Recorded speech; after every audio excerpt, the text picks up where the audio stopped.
might be able to see some brake lights still off on that side.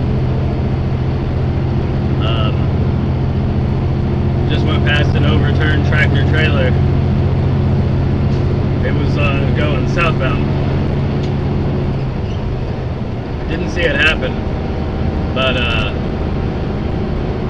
as we were getting close, started seeing flashing lights, you know, fire and police and whatnot. Couldn't really tell what happened from a ways back. As we got closer, it looked like they had a semi pulled over on the, it would have been in the center, because there was a tractor there with like a fire truck and a police car behind it, and then all the lights were bright, and you could see traffic was backed up behind that point. And then once you were close enough to kind of see through all the lights, there's a trailer laying sideways, blocking pretty much the whole freeway, right behind all the flashing lights. Looked like cars were just squeezing around on their far right shoulder and getting through one at a time. And it's, you know, so early this morning that there's not a lot of traffic yet. And even when there is a lot of traffic, it's not going to be, we're going through Centralia. There will be a lot of traffic as the day goes on going south, but this time of morning, there's probably not going to be too huge of a backup for another hour or two. There's going to be a backup, but anyhow, it looked like it just happened because there wasn't a whole lot of traffic there yet, and it was kind of piling up right as I was going by. So some of the stuff you see driving early in the morning, usually it's, I mean, it's 5:40, so it's not super early anymore. Usually you see that kind of stuff super early, you know. By this time, people are starting to kind of, I don't know, figure it out. I feel like I got eye boogers. Although I can say from, you know, plenty of times of starting driving at, you know, 1 in the morning or something like that. Usually driving in the wee hours is fine. And this kind of happens probably both times, 12 hours apart, I guess. But you hit this time where you just kind of start feeling tired. And I think it's the same as like people that work a normal job. You probably can't see me, huh? It's probably the same as people that work like a normal office job or whatever. After lunch, around 1 or 2, there's like this natural time where you just feel a little bit tired for a bit. I think when you're a truck driver, at least for me, that time comes around now. You know, just before, probably within that hour before sunrise. Now, it also depends on, like, when you started driving. Like, if you just started an hour ago, then it probably isn't going to affect you too much. But if you start at, you know, midnight or 1 or something like that, where you've been driving for a while by the time 5 a.m. comes, it's usually in that 5 a.m. if I'm going to get tired, that's when it happens. So that's when, you know, you pull over and take a break, get fuel. I just got fuel not too far back. You know, getting fuel is a good reason to get out of the truck and walk around a bit. And, you know, it's usually cold outside early in the morning, so kind of get some of that cold air on your face and help wake you up. Without wasting any of your duty time. You know, you've got to stop and get fuel anyways. That's going to happen either way. So, like, if you just pull over at a rest stop and get out and walk around, that's great, whatever you need to do to keep yourself awake. But, you know, that's, unless it's your mandatory 30-minute reset, you're just losing time, right? So, but if you can do that while you're getting fuel, you know, it's a good opportunity. You get the pump going, and then you walk around, at least pulling flatbeds, walk around and check all your straps. If you got tarps on, check your tarps. I'll usually thump my tires again, just kind of, as I'm fueling, do a few laps around the truck and check some things out. You know, it gives you a little bit of exercise, a little bit of a wake up there.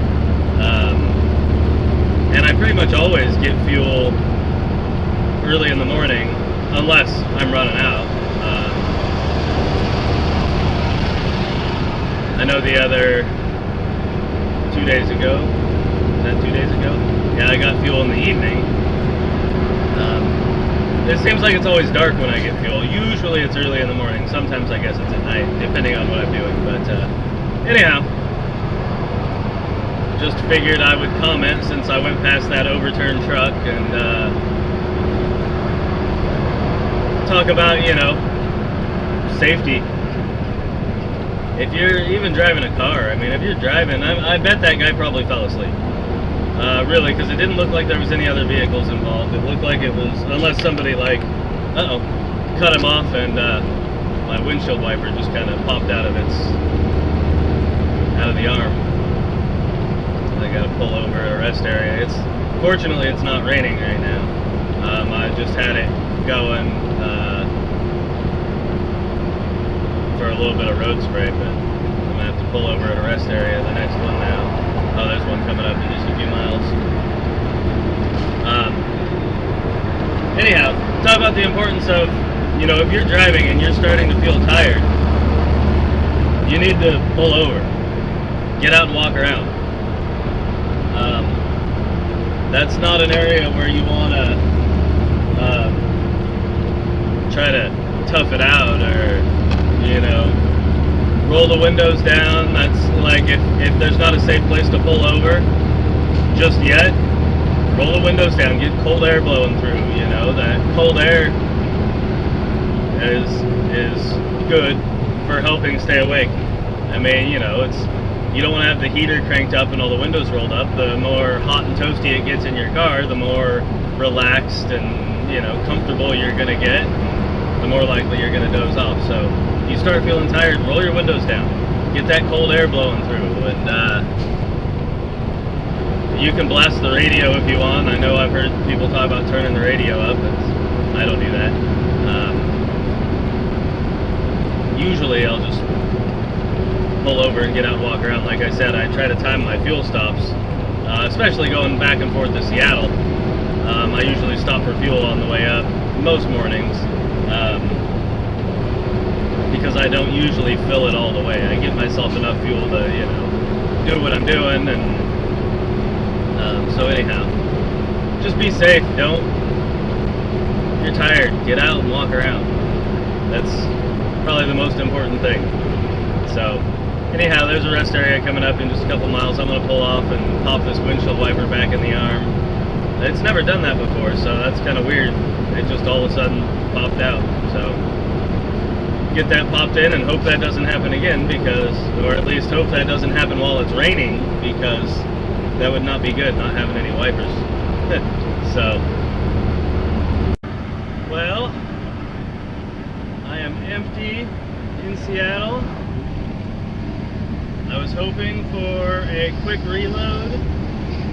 Thinking maybe, I don't know, I can get reloaded real quick, not have to tarp, get back down south, and have I don't know if I'd call it an early day, because I started pretty early, but, you know, not have a super duper long day. So, empty, texted dispatch that I'm empty, got a load right away, doesn't need to be tarped, going there to pick it up, but it delivers up here this morning, so it doesn't get me back down south. It pays well for the distance that it's going, so I'm not at all complaining. Oh, people. Car merging on the highway, they can't be doing more than 35 at the bottom of the ramp. So anyways, that's my day so far. Got up here, got right in, had to get untarped, untied. They got right on me, got me on unloaded. Now I'm on my way from Seattle south about 15 miles to Kent, where I'm picking up. As soon as I'm loaded there, I'm heading to Renton, which is a little bit farther south. Not much. I think it's a little farther south. It's in the same vicinity, really. Then I'll get that off, and we'll see where I'm going from there. Hopefully then I don't have a wait. That sucks. I mean, I'll take the money, like I said, because it pays, actually, I think it pays a little better than a lot of loads going all the way back to Portland. So, for the load, the fuel nowhere near, because I don't need to use much fuel. But anyhow, hopefully I get loaded quick, get to the job quick, get unloaded quick, and can get a backhaul back to Portland quick, because now I need all of that to happen quick, or I'm not going to make it home. Well, I'll make it home. Should. But I'm not going to make it home as reasonable of an hour as I would have preferred. But anyways, that's all for now. Well, lots changed, I think, since my last update. So I went to pick up in Kent. I was going to do a local run. I believe that was the last thing I recorded. So I got there, got checked in. Right when they were about to start loading me, dispatch called and said, hey, we have a driver that lives up there that only runs local up there, and that load you're about to take is the only thing I have local up there, so I want to give it to him. So basically he's on his way there with an empty. Have them go ahead and start loading me, since I'm there with an empty trailer. Then basically I'm going to drop that trailer and then hook up to the empty that he's bringing, and then he's going to take that load, and then I'm going to get a partial load from there, so I'm still loading at the same place, but this one goes down south to Portland, and then I've got to stop somewhere else on my way south to load up the other half of my trailer. So I'm just leaving there now. I've got the front half of my trailer is loaded. Really, it's not quite half.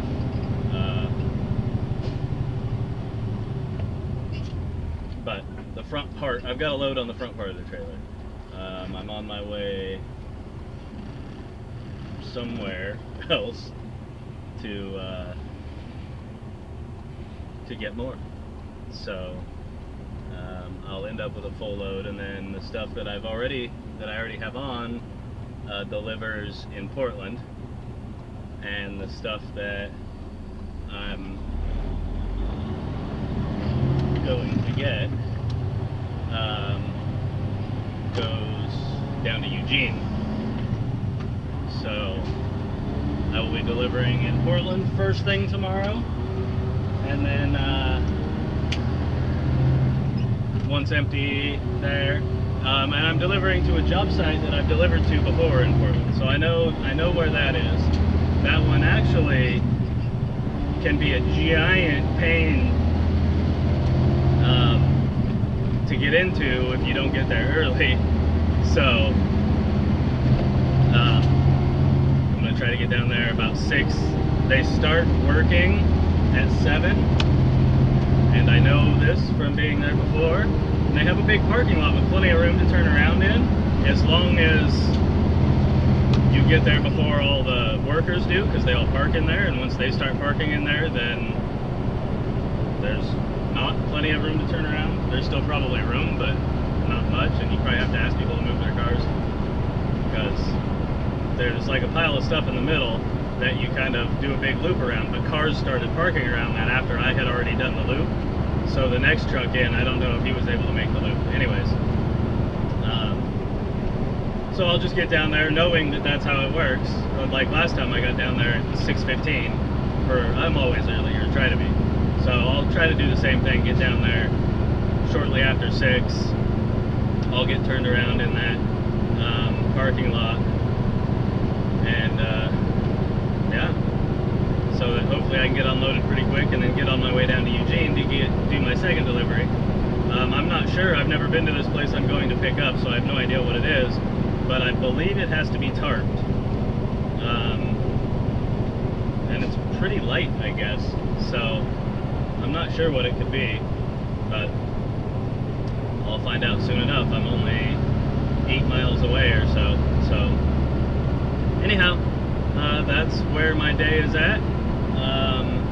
Not looking to be a short day. So, what can you do, right? Still having to get loaded and get tarped.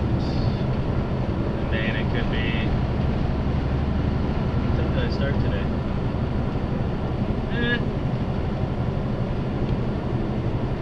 Probably be like a 12-13 hour day.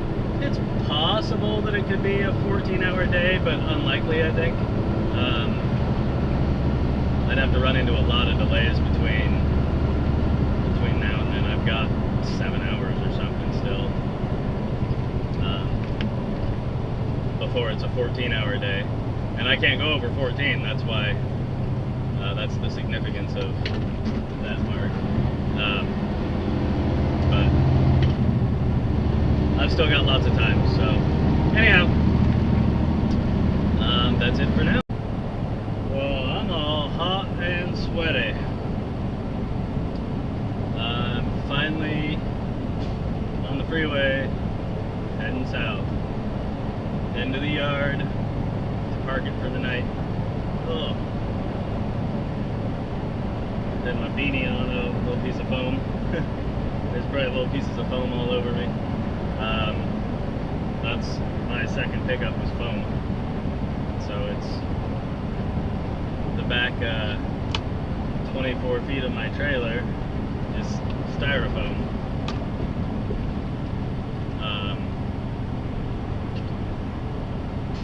It takes up 24 feet. Most of it's, 8.5 feet high or whatever.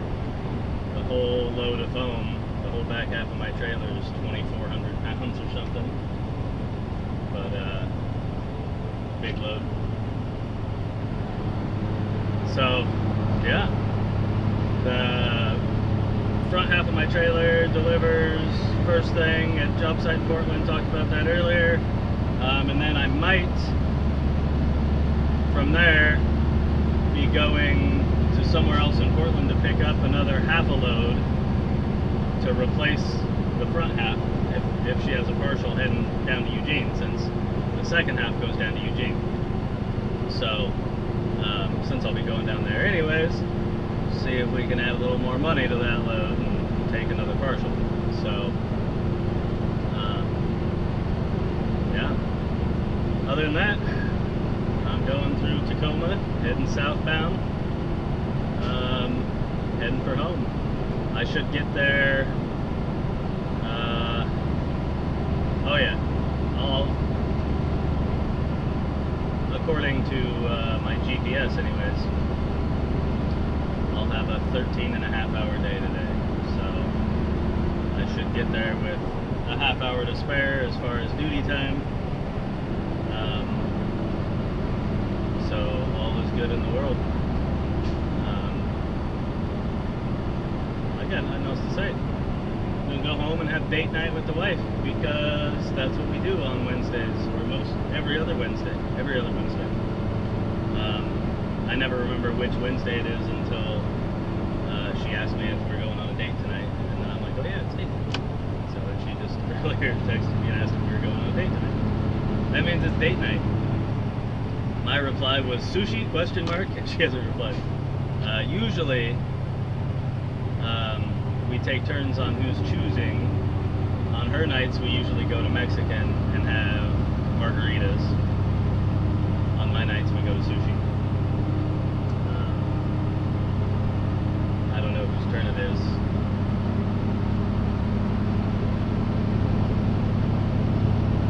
Actually, I think it's her turn. I think last time it was my turn, I wanted sushi, but there was like a whole bunch of crap we had to do. So I ended up like running the kids all over while she went and picked up sushi from a really good restaurant in town. So so they make it fresh and then you can take it home instead of sitting there, because we didn't like, and I think I had an early load the next morning. I had to leave really early, so we had a bunch of errands to run before we could go, and then by the time we got there, it would have been like time for me to go to bed. So we worked it out to where I ran the errands while she got the sushi, then we met up at home, ate the sushi, and I went to bed. So I believe it's her turn this time, but I'm still going to be fighting for sushi because I love Mexican. I don't mind a nice carne asada burrito from time to time, but I can pretty much always eat sushi, and Mexican is kind of when I'm in the mood, and I can really eat anything anytime, but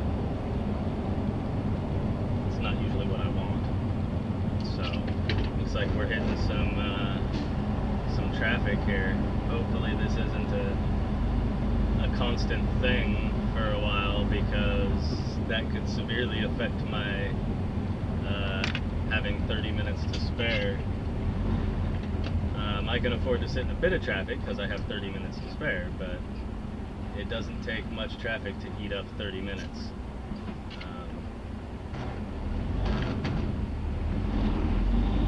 So anyways, that's it. Heading south. Sure, I'm done recording for the day, so I'll talk at you tomorrow.